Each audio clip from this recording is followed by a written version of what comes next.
Bismillahirrahmanirrahim.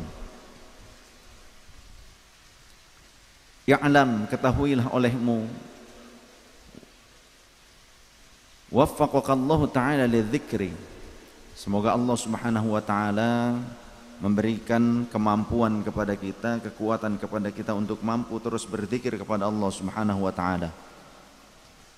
Wa ja'alaka min ahli tadabburi wal fikri, dan semoga Allah subhanahu wa ta'ala menjadikan engkau, kita semua sekalian, saya pribadi khususnya dan keluarga serta dzurriyyah, dijadikan oleh Allah menjadi ahli-ahli tadabbur dan bertafakkur. Orang yang berupaya untuk mengerti, memahami ayat-ayat Allah yang tersurat ataupun yang tersirat. Yang tersurat jelas Al-Quran, juga ada hadis qudsi yang disampaikan oleh Rasul sallallahu alaihi wasallam, itu ayat-ayat Allah yang tersurat. Sedangkan yang tersirat, al-kainat, alam semesta, segala kejadian, segala sesuatu, itu merupakan ayat-ayat Allah yang tersirat. Semoga kita bisa memahami apa yang terjadi. Tsunami, gempa di Jepang.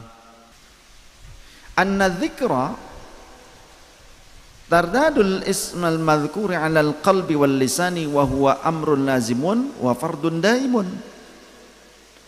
Qala Allah ta'ala fadhkuruni adhkurkum. Sesungguhnya zikir itu mengulang-ulang nama yang disebut, yang diingat. Entah itu di dalam qalbu kita ataupun pada lisan kita. Jadi andai pun tidak diucapkan dengan lisan, tapi kolbu kita ingat kepada Allah, itu juga namanya zikir. Tidak seperti Wahabi. Wahabi pernah bilang, dan bukan pernah lagi, sering, bahwa ketika kita berzikir menyebut asma Allah, Allah, Allah, Allah, hanya ismudzat saja, menurut Wahabi itu tidak berfaedah.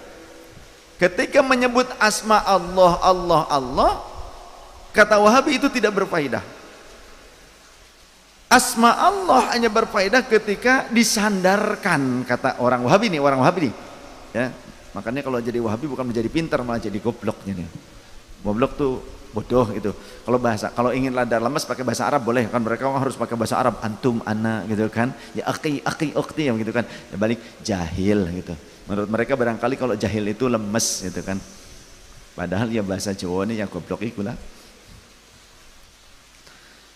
Menurut mereka lafaz Allah itu akan berarti jika disandarkan kepada lafaz yang lain seperti subhanallah. Kata Ustaz Wahabi ini bilangnya begitu.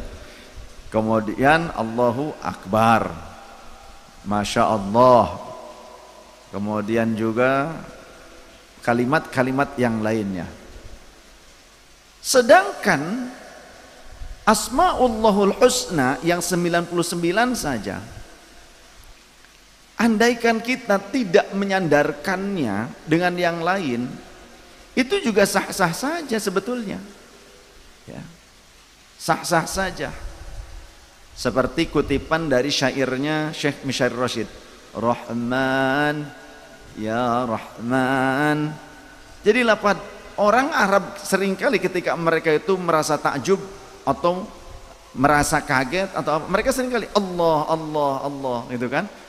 Melihat, menyaksikan sesuatu yang mengagetkan mereka, tampak merupakan sesuatu yang membuat mereka takjub itu, seringkali Allah, Allah, Allah. Maksudnya adalah ya Allah, ya Allah, ya Allah. Ada harap nida di situ. Atau bisa jadi subhanallah, subhanallah. Mahdzub saja ada kata yang dibuang. Sah-sah saja. Seperti lafaz Rabbi. Ya. Pada dasarnya takdirnya ya Rabbi. Huruf nida, harap nidanya ya-nya dibuang, kemudian ya mutakallimnya juga dibuang. Rabbi. Padahal takdirnya ya Rabbi. Ini juga ada di dalam sebuah hadis tentang salah satu asma Allah yang agung, Rabb. Bahasanya seperti itu. Nah, Asma Allah yang paling makrifat dibandingkan yang lainnya adalah lafaz Allah itu, lafaz jalalah. Lafaz jalalah adalah asma Allah yang paling makrifat. Ketika kita menyebut Rahman, bisa jadi ada kalanya Rahman mana? Rahman imam masjid apa Rahman mana? Itu kan? Tapi ketika kita menyebut Allah, ada enggak selain yang dimaksud adalah ilah, Tuhan, ilahun wahidun, yang tunggal itu? Ada enggak nama selain ilah, selain Tuhan al-wahid, yang satu yang tunggal itu, yang diberi nama Allah? Lafaz jalalah ini diberikan kepada yang lain, ada enggak? Tidak. Kalaupun manusia ada yang menggunakan lafaz Allah, pasti merujuk kepada penghambaan Abdullah, begitu kan? Seperti itu. Maka lafaz Allah sudah pasti itu miliknya Allah, tidak ada yang lain. Sehingga andai kita menyebut namanya, menyebut asma tersebut, Allah, Allah, Allah, maka ini adalah zikir. Jangankan diucapkan dengan lisan, kita mengingat Allah tanpa mengucapkannya, itu juga merupakan zikir. Sebagaimana Allah Subhanahu wa taala menyampaikan, dan ini disampaikan oleh Sayyidina Muhammad sallallahu alaihi wasallam dalam hadits qudsi. Yaqulullah azza wa jalla, ana 'inda dhanni 'abdi bi wa ana ma'ahu idza dzakarani. Kata Allah, aku tergantung persangkaan hambaku kepadaku. Kemarin kan sudah dijelaskan bahwa persangkaan itu ada 3 grade. Yang paling rendah kekuatan yakinnya itu adalah waham.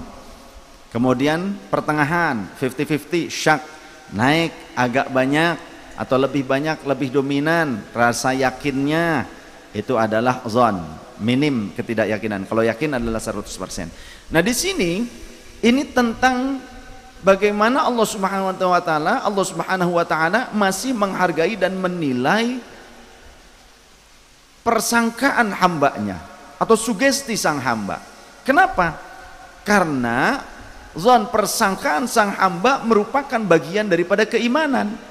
Ketika seseorang persangkaannya kuat baik terhadap Allah, husnuzon kepada Allah, Allah akan memberikan apa yang ia sangkakan karena dia telah yakin kepada Tuhannya bahwa Tuhannya akan memberikan kebaikan kepada dia.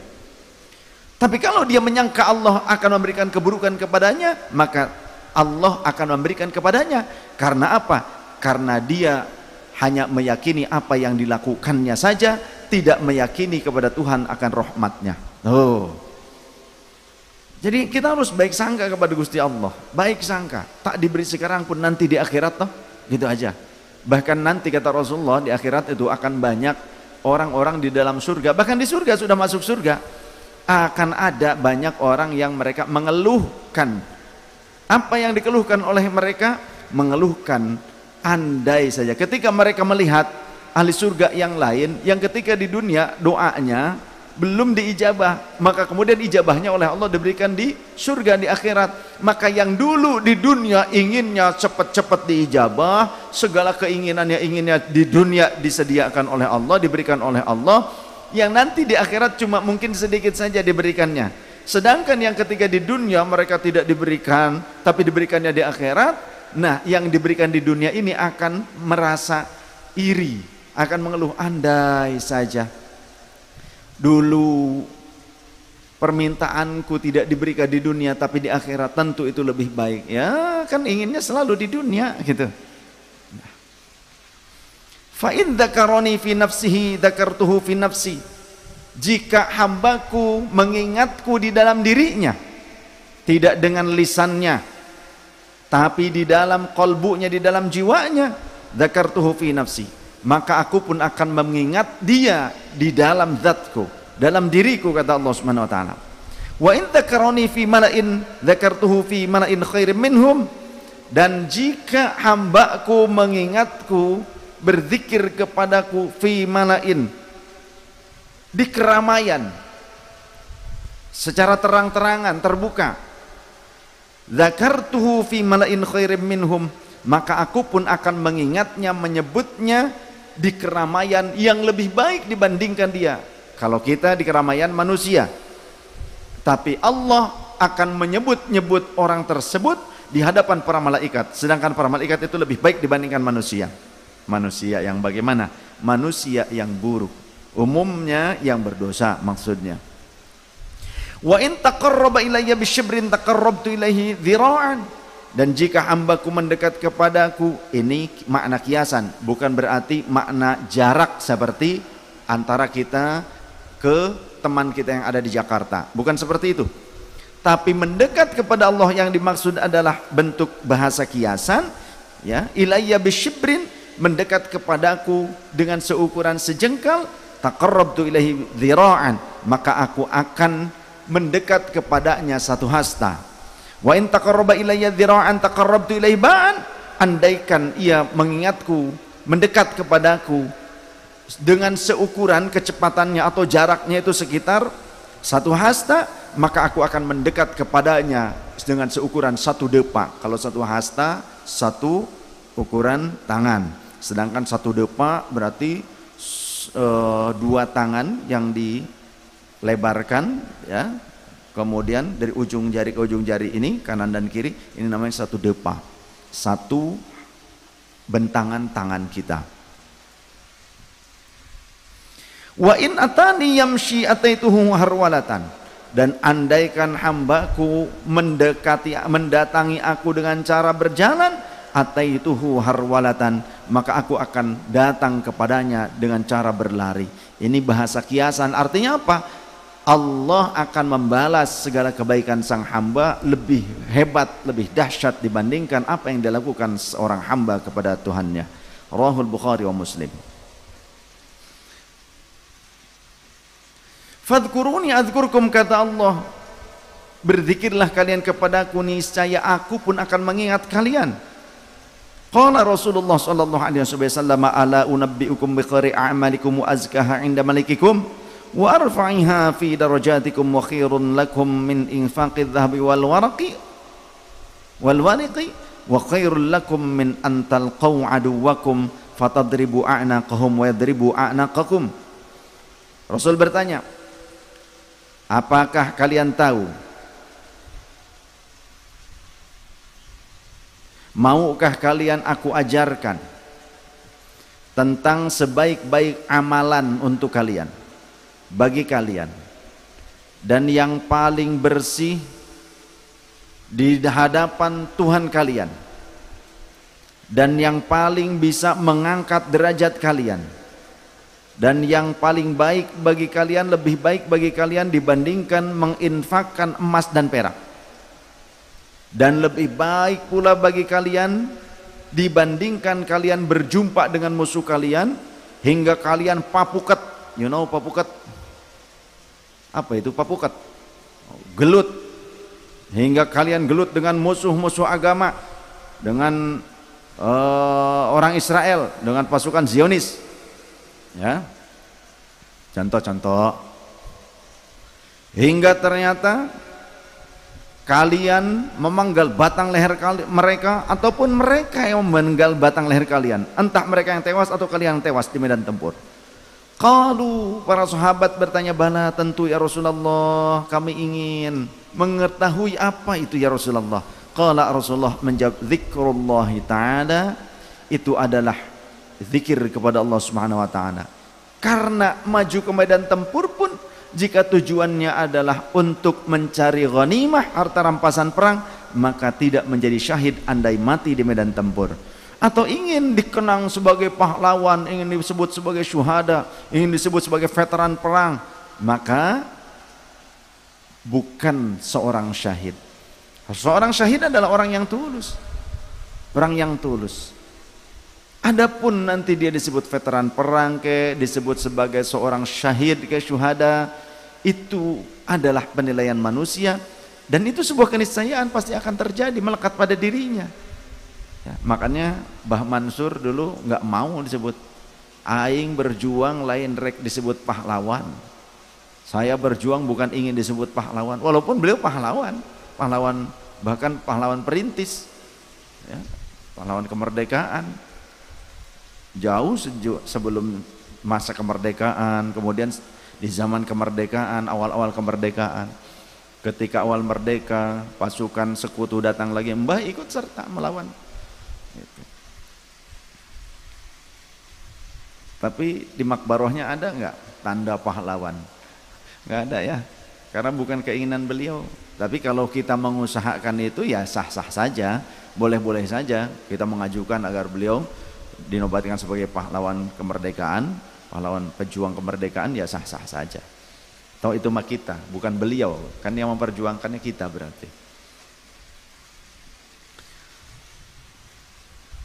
Ketika Wahabi tadi mengatakan bahwasannya menyebut asma Allah saja tanpa disertakan dengan kata yang lain itu tidak bermanfaat, apakah benar demikian? Apakah itu bukan sebuah zikir? Di dalam Sahih Muslim, dalam kitab hadis Sahih Muslim ada riwayat seperti ini.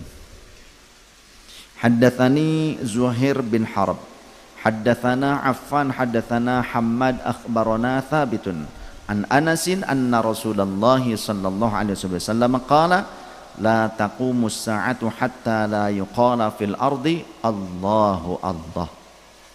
Kiamat tidak akan berani datang sehingga pada suatu masa, ya, hingga pada suatu masa di mana tidak ada lagi di muka bumi ini orang yang mengucapkan Allah Allah. Kiamat gak berani datang hingga waktunya tiba di mana di bumi ini tidak ada lagi orang yang mau mengucapkan Allah Allah. Jadi selama ada orang yang berzikir Allah Allah Allah Allah Allah, kiamat gak akan berani datang. Haddatsana Abd bin Humaid akhbarana Abdul Razzaq akhbarana Ma'mar an Thabit an Anas qala qala Rasulullah sallallahu alaihi wasallam la taqumus sa'atu ala ahadin yaqulu Allahu Allah. Kiamat tidak akan muncul selama masih ada satu orang sekalipun, ya. Ketika masih ada orang yang mengucapkan Allah Allah, walaupun satu orang, nah, kiamat gak berani muncul. Kiamat gak berani muncul. Ini menurut keterangan Rasulullah sallallahu alaihi wasallam. Jadi zikir Allah Allah Allah itu sudah jelas ada di dalam kitab hadis. Penyebutan asma Allah tanpa disandarkan, ya, dengan kata yang lainnya, dengan kata subhan, dengan kata akbar, dengan kata yang lainnya, sudah ada di dalam kitab hadis sahih. Kemudian juga di dalam kitab Al-Mustadrak ala Sahihain Imam Al-Hakim an Muhammad bin Hanafiyah qala kunna inda Ali radhiyallahu anhu, kunna inda Ali radhiyallahu anhu, ketika kami berkumpul dengan Sayyidina Ali karramallahu wajhahu radhiyallahu anhu, fasa'alahu rajulun anil mahdi, datang seseorang yang bertanya kepada beliau tentang Imam Mahdi. Faqala Ali radhiyallahu anhu, maka Sayyidina Ali radhiyallahu an beliau menjawab, hayhata, dasar nanya-nanya gitu loh, ya. Semaka biyadihi, kemudian Sayyidina Ali meraih tangannya, menggenggam tangan orang yang bertanya tersebut sab'an, sampai 7 kali, maksudnya dia kep kep kep gitu loh. Apa ya? Kep kep begitu. Ya.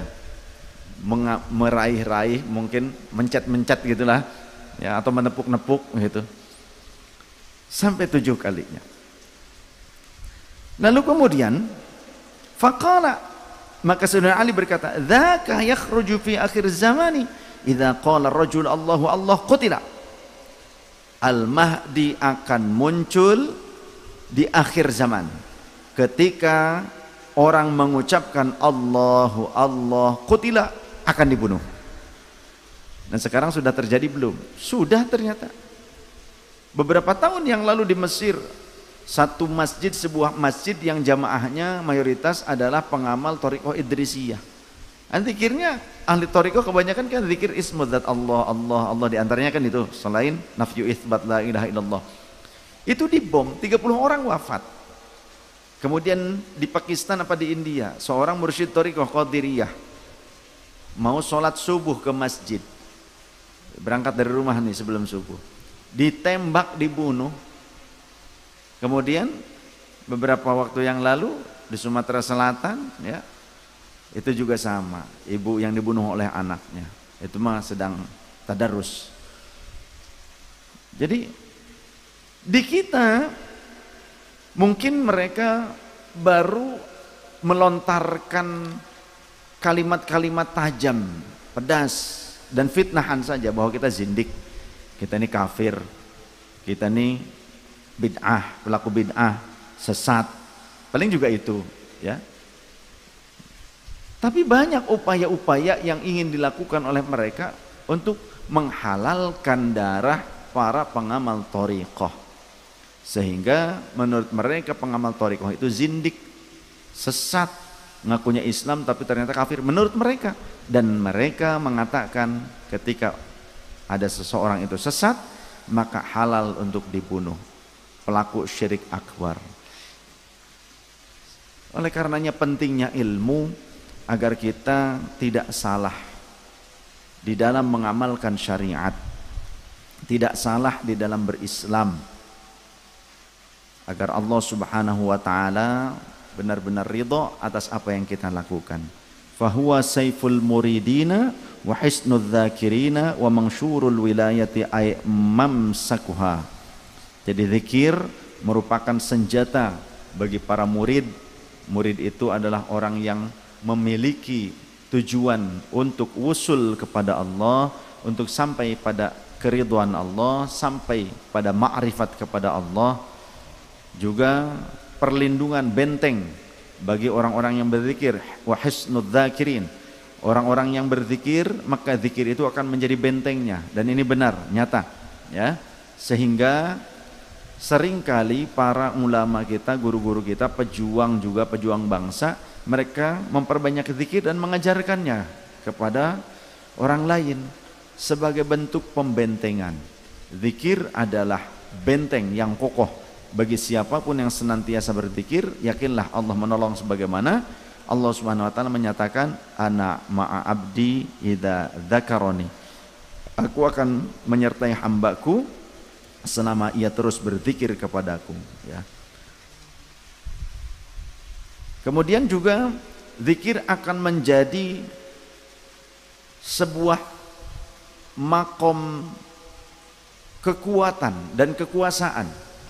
Jadi zikir itu bisa mengangkat derajat seseorang, sehingga sampai pada darul fardaniyati, sampai kepada negeri kemuliaan.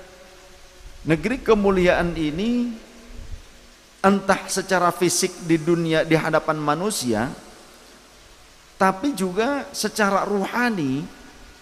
Andai pun orang tersebut tidak dimuliakan di dunia di hadapan manusia, dia akan dimuliakan di hadapan para malaikat, dimuliakan di kalangan-kalangan tertentu. Bahkan ada kekasih-kasihnya Allah, wali-walinya Allah, yang secara zahirnya dia tidak dikenal di kalangan manusia pada umumnya, tapi di kalangan para wali-walinya Allah dikenal. Walaupun dia biasa saja, tapi di hadapan para wali ternyata para wali yang lain mengenal dia dan menghormati dia. Ada yang seperti itu, apalagi di hadapan para malaikat. Sehingga zikir adalah merupakan satu cara, satu jalan, salah satu cara, salah satu jalan yang terbaik untuk bisa menaikkan makom ruhani kita dan jasmani kita. Bagaimana secara ruhani Allah akan mengangkat derajat kita, secara jasmani juga Allah akan menempatkan kita pada tempat-tempat kemuliaan di hadapan manusia. Allah akan tundukkan seluruh makhluknya kepada orang yang Allah kasihi. Demikian, wallahu a'lam bishawab.